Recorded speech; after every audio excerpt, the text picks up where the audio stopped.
नमस्कार, दिन भर की बड़ी खबरों में आपका स्वागत है। मैं हूं आपके साथ आंचल। आज इस बुलेटिन में बात होगी महाराष्ट्र चुनाव के बीच मुश्किल में फंसी महायुति की, विधानसभा चुनाव के लिए कांग्रेस के बड़े प्लान की। देखेंगे अचानक क्यों पटना पहुंच रहे हैं बीजेपी अध्यक्ष जेपी नड्डा, झारखंड में क्यों दल बदलुओं के भरोसे दिख रही है बीजेपी, जानेंगे ईवीएम पर उठे सवालों को, और बुलेटिन के आखिर में देखेंगे केजरीवाल के केंद्र सरकार पर बड़े आरोपों को। लेकिन दिन भर की तमाम बड़ी खबरों से पहले एक नजर आज की सुर्खियों पर। आदित्य ठाकरे का एनडीए पर निशाना, बोले गुजरात भेजे जा रहे महाराष्ट्र के प्रोजेक्ट और हमारी सरकार सिर्फ टाटा कहती है। देश में जातिगत और आर्थिक जनगणना कराएगी तेलंगाना सरकार, 6 नवंबर से शुरू होगा सर्वे। कांग्रेस ने केदारनाथ में उपचुनाव के बीच राज्यपाल गुरमीत सिंह के दौरे पर उठाए सवाल, आचार संहिता के उल्लंघन के लगाए आरोप। लाल निशान पर बंद हुआ शेयर बाजार, 426 अंकों की गिरावट के साथ 79,942 पर बंद हुआ सेंसेक्स, तो वहीं 126 अंकों की गिरावट के साथ 24,340 पर बंद हुआ निफ्टी। ये तो थी सुर्खियां। अब बात आज की सबसे बड़ी खबर की। महाराष्ट्र विधानसभा चुनाव में नामांकन भरने के बाद भी महायुति में तस्वीर साफ होती नहीं दिख रही है। बीजेपी और उसके सहयोगी दलों में बगावत हो गई है। कई सीटों पर महायुति के दल ही आमने सामने आ गए हैं, तो दूसरी तरफ महाविकास अघाड़ी ने साफ कर दिया है कि गठबंधन में किसी भी सीट पर फ्रेंडली फाइट नहीं होगी। तो कैसे चुनाव में एमबीए के आगे कमजोर पड़ रहा है महायुति, देखिए इस रिपोर्ट में। महाराष्ट्र विधानसभा चुनाव में नामांकन की तारीख खत्म हो चुकी है। राज्य की 288 सीटों पर कुल 7,995 उम्मीदवारों ने नामांकन दाखिल किए हैं। अब सभी का फोकस चुनाव प्रचार पर है, लेकिन बीजेपी की नींद उड़ी हुई है, जो विपक्ष ने नहीं बल्कि उनके अपनों ने ही उड़ाई है। बीजेपी के अपने ही नेता पार्टी से नाराज हो गए हैं और पार्टी छोड़कर निर्दलीय चुनाव लड़ने का ऐलान कर रहे हैं। यही नहीं, पार्टी पर गंभीर आरोप भी लगा रहे हैं। इसी कड़ी में अब मुंबई की मीरा भयंदर सीट से मौजूदा विधायक गीता जैन ने बीजेपी से टिकट न मिलने पर अपनी नाराजगी जाहिर की। क्या कुछ बोली है गीता? कल रात तक भी जहां गीता जैन का नाम चल रहा था, जहां दिल्ली से लेके यहाँ तक के वरिष्ठों ने गीता जैन को वादा किया था कि ये टिकट बिल्कुल आपकी है और आपने पार्टी को समय समय पे मदद की है, उसके अलावा आप गुवाहाटी तक पार्टी के लिए गए हैं, तो हम जरूर ये चाहेंगे कि पार्टी की तरफ से गीता जैन लड़े। तो अब ये निर्णय बहुत खेदजनक है।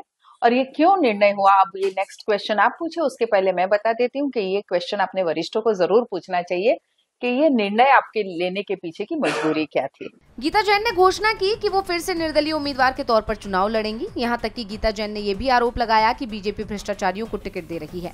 सिर्फ गीता जैन ही नहीं, बल्कि एनडीए के कई नेताओं ने अपनी पार्टी के खिलाफ मोर्चा खोल दिया है। महायुति ने 80 बागियों की पहचान की है जिन्होंने नामांकन भरा है। आलम यह है कि बीजेपी के खिलाफ शिंदे की शिवसेना का बागी मैदान में है, तो एनसीपी के खिलाफ बीजेपी का बागी मैदान में उतर गया है। बता दें कि निर्दलीय उतरे बागी उम्मीदवार अगर 4 नवंबर तक अपना नाम वापस नहीं लेते हैं और चुनाव में आखिरी तक जमे रहते हैं, तो फिर आधिकारिक उम्मीदवारों के लिए ही नहीं बल्कि गठबंधन के लिए भी सिरदर्द बन जाएंगे। यानी कहा जा सकता है कि बीजेपी बगावत से परेशान है। वहीं एमबीए की तरफ से साफ कर दिया गया है कि गठबंधन में कोई फ्रेंडली फाइट नहीं होने वाली है। जिनको एबी फॉर्म दिया है सिर्फ वही लड़ पाएंगे, जिन सीटों पर फॉर्म नहीं दिया गया है उन्हें नाम वापस लेना होगा। यानी कहा जा सकता है कि फिलहाल सिर्फ एनडीए में घमासान मचा हुआ है। अब देखना होगा कि बीजेपी इसे खत्म कर पाती है या नहीं।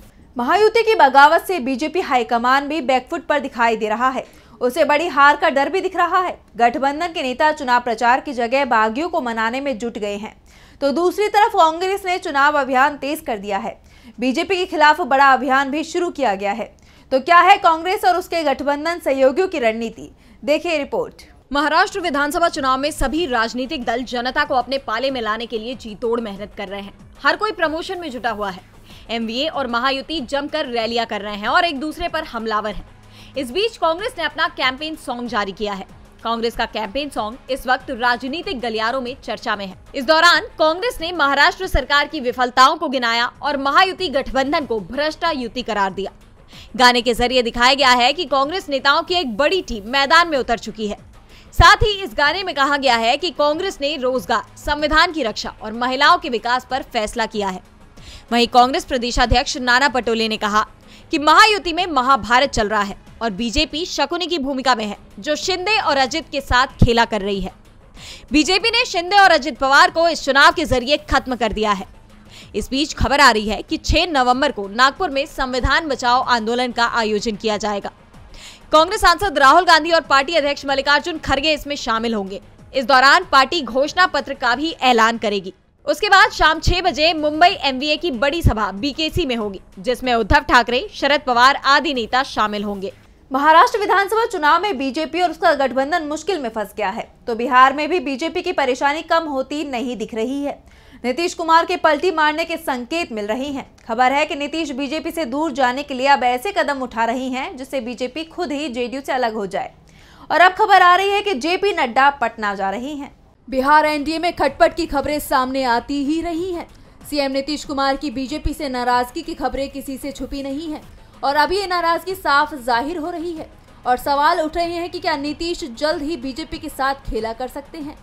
ऐसे में डैमेज कंट्रोल का जिम्मा बीजेपी अध्यक्ष जेपी नड्डा ने ले लिया है। नीतीश को मनाने के लिए जेपी नड्डा बिहार जा रही हैं। खबर है कि 7 नवंबर को जेपी नड्डा पटना पहुंचेंगे। छठ पूजा के दिन संध्या अर्घ्य में जेपी नड्डा शामिल होंगे। मुख्यमंत्री नीतीश कुमार के साथ छठ घाट पर जेपी नड्डा इस महापर्व को देखेंगे। इस दौरान नीतीश के साथ सीएम आवास पर नड्डा बैठक भी करेंगे, जिसमें दोनों ही दलों के कुछ नेता शामिल हो सकते हैं। इस बैठक में बीजेपी और जेडीयू के बीच चल रहे टकराव को सुलझाने की कोशिश की जाएगी। खासतौर पर रणनीति के स्तर पर जिस तरह से जेडीयू और बीजेपी के नेताओं में टकराव शुरू हुआ है, उसके बाद जेडीयू के एनडीए छोड़ने की बातें शुरू हो गई हैं। दरअसल सीएम नीतीश कुमार ने 28 अक्टूबर को एनडीए की बैठक बुलाई थी। इस दौरान बिहार में होने वाले उपचुनाव और 2025 के विधानसभा चुनाव को लेकर चर्चा हुई।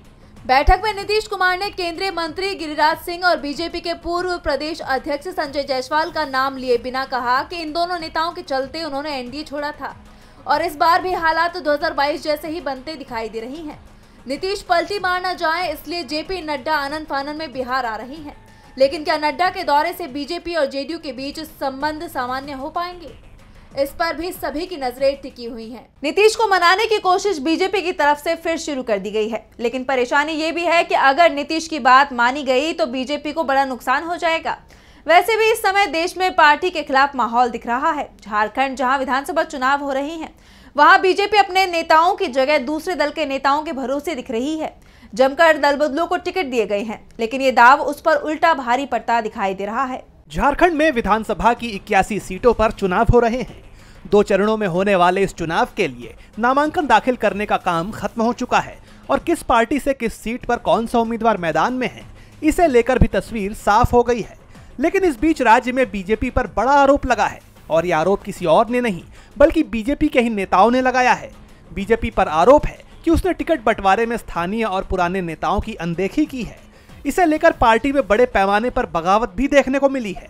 बीजेपी ने जेएमएम से आए पूर्व मुख्यमंत्री चंपाई सोरेन को सरायकेला और उनके बेटे बाबूलाल सोरेन को घाटशिला सीट से उम्मीदवार बनाया है।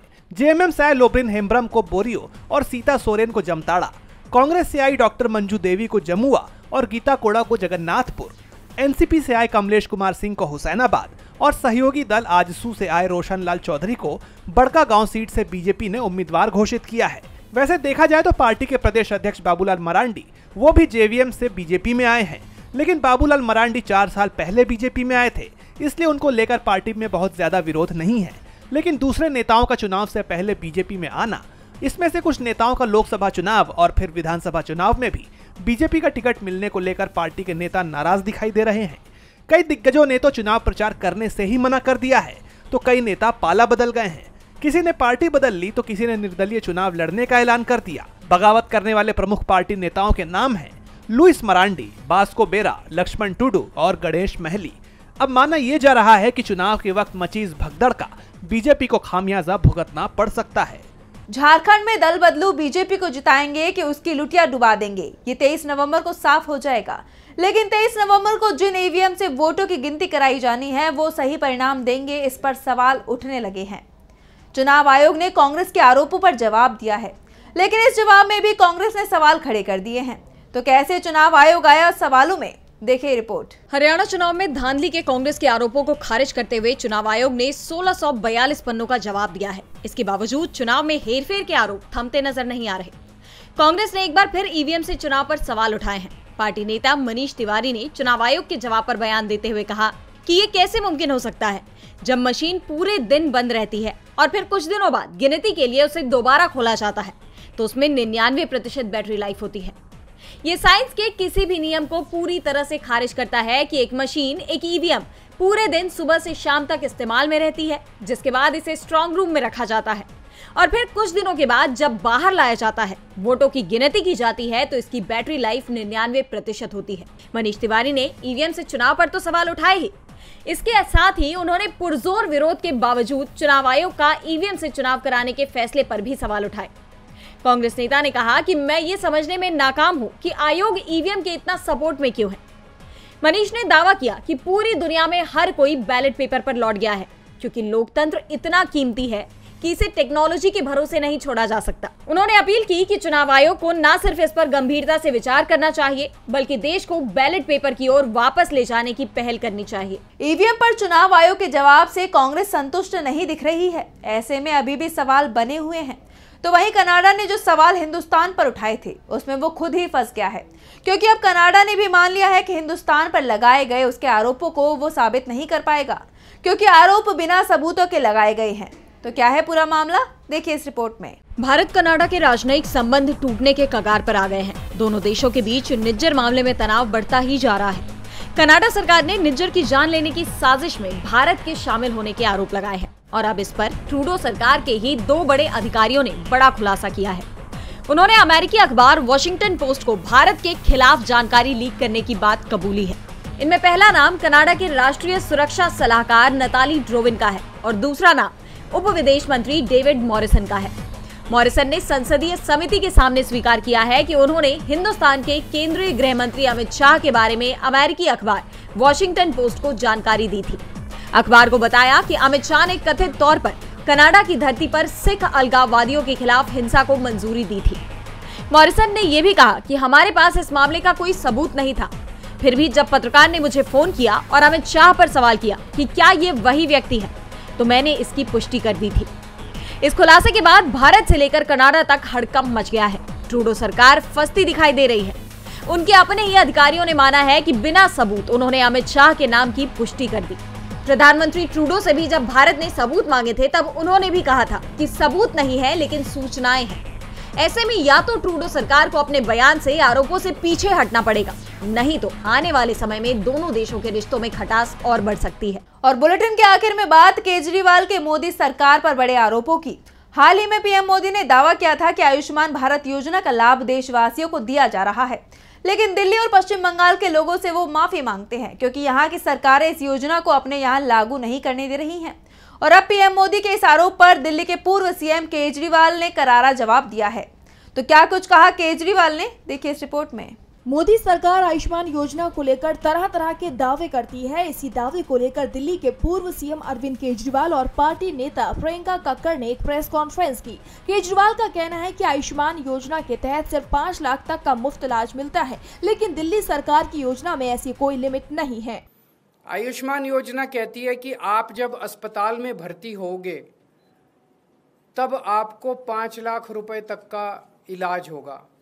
दिल्ली के अंदर जो हमारी योजना है वो योजना ये है कि आपको चाहे सर्दी हो, खांसी हो, ओपीडी में आप जाओ, चाहे भर्ती हो ना भर्ती हो, आपको आईपीडी, ओपीडी सबका सारा इलाज फ्री है। दिल्ली के अंदर सब कुछ फ्री है।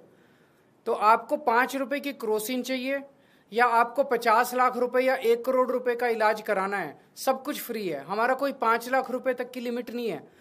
तो जब हमारा सब कुछ ही फ्री है, दवाइयाँ भी फ्री है, टेस्ट भी फ्री है, ओपीडी भी फ्री है, आईपीडी भी फ्री है, अस्पताल में भर्ती हो तब भी फ्री है, केवल डॉक्टर को दिखाने जाओ तब भी फ्री है, तो फिर आयुष्मान योजना का दिल्ली के अंदर कोई मतलब नहीं रह जाता है। यही मैंने कल प्रधानमंत्री जी से निवेदन किया कि आप दिल्ली के मॉडल को स्टडी करके दिल्ली के मॉडल को पूरे देश में लागू कीजिए। आप ये बार बार कि ये हमारी योजना, ये आपकी योजना, जो भी योजना है, अच्छी जो योजना है वो देश के अंदर लागू होनी चाहिए। वहीं इस मुद्दे पर पार्टी नेता प्रियंका कक्कड़ ने कहा, अगर आयुष्मान भारत इतनी बढ़िया स्कीम है तो हरियाणा, यूपी से लोग इलाज कराने दिल्ली क्यों आते हैं? हालांकि हम उनका स्वागत करते हैं, क्योंकि स्वास्थ्य हमारे लिए सबसे जरूरी मुद्दा है। आपका हेल्थ मॉडल ऐसा है जिसकी तारीफ यूएन के पूर्व महासचिव कोफी अन्नान तक ने की थी, जबकि आयुष्मान भारत के तहत ऐसा नहीं है। आप आयुष्मान के लिए तभी एलिजिबल होंगे जब आपकी आय हर महीने 10,000 रुपए से कम हो, लेकिन दिल्ली में ऐसी कोई बाध्यता नहीं है।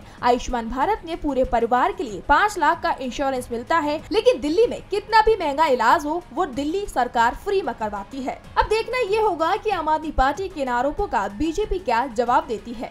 तो आज इस बुलेटिन में इतना ही। आप देखते रहिए DB लाइव। नमस्कार।